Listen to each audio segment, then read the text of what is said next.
Corona virus کے delta variant کے بارے میں عالمی ادارہ صحت WHO نے خبردار کرتے ہوئے کہا کہ یہ ہلاکت خیز وائرس مراکش سے پوری دنیا میں ڈیلٹا ویریئنٹ تیزی سے پھیل سکتا ہے۔ عالمی ادارہ صحت نے کہا ہے کہ ڈیلٹا ویریئنٹ نے کورونا کے خلاف جنگ میں حاصل فائدے خطرے میں ڈال دیے ہیں۔ ڈیلٹا وائرس تیزی سے پھیلتا ہے۔ عالمی ادارے کا کہنا تھا کہ ڈیلٹا ویریئنٹ نہ صرف بچوں بلکہ SOPs کی خلاف ورزی کرنے والے تمام افراد کو نشانہ بناتا ہے۔ WHO کے مطابق 4 ہفتوں میں کیسز میں 80% اضافہ ہوا۔ اب تک 132 ملکوں میں ڈیلٹا ویریئنٹ پھیل چکا ہے۔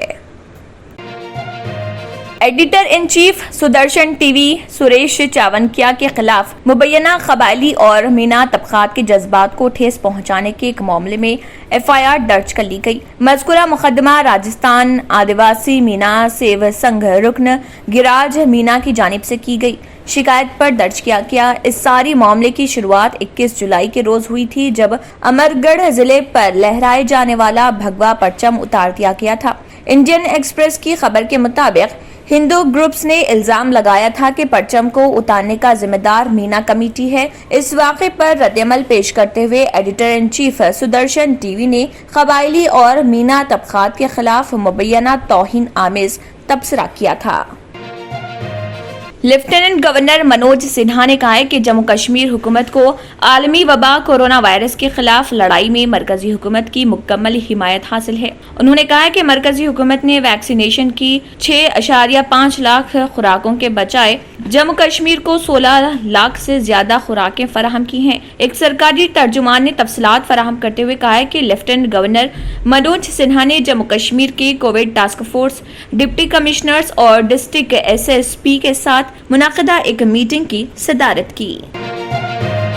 وزیراعظم نریندر مودی نے کہا کہ پولیس افسران ایک بھارت شریشٹھ بھارت کے علمبردار ہیں، اس لیے ان کے ہر کام میں قوم سب سے پہلے کے جذبے کی عکاسی ہونی چاہیے۔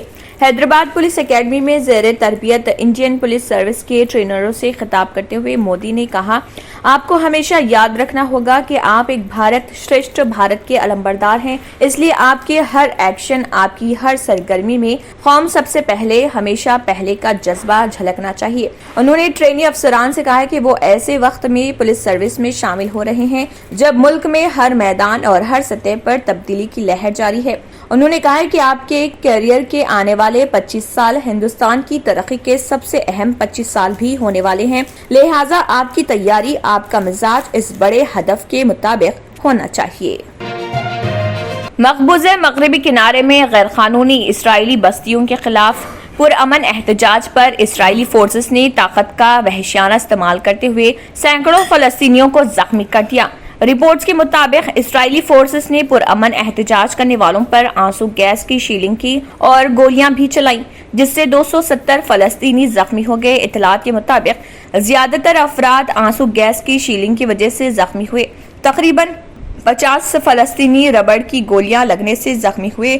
زخمیوں کو اسپتال منتقل کر دیا گیا۔ اگر آپ نے ہمارے چینل کو ابھی تک سبسکرائب نہیں کیا ہے تو یہاں پر ریڈ کلر کا سبسکرائب بٹن دکھ رہا ہے، اسے کلک کریں اور ہمارے چینل کو سبسکرائب کیجیے اور ساتھ ہی ساتھ بیل آئیکن کو بھی کلک کیجیے، جس سے آپ کو تازہ اپڈیٹ ملتی رہے۔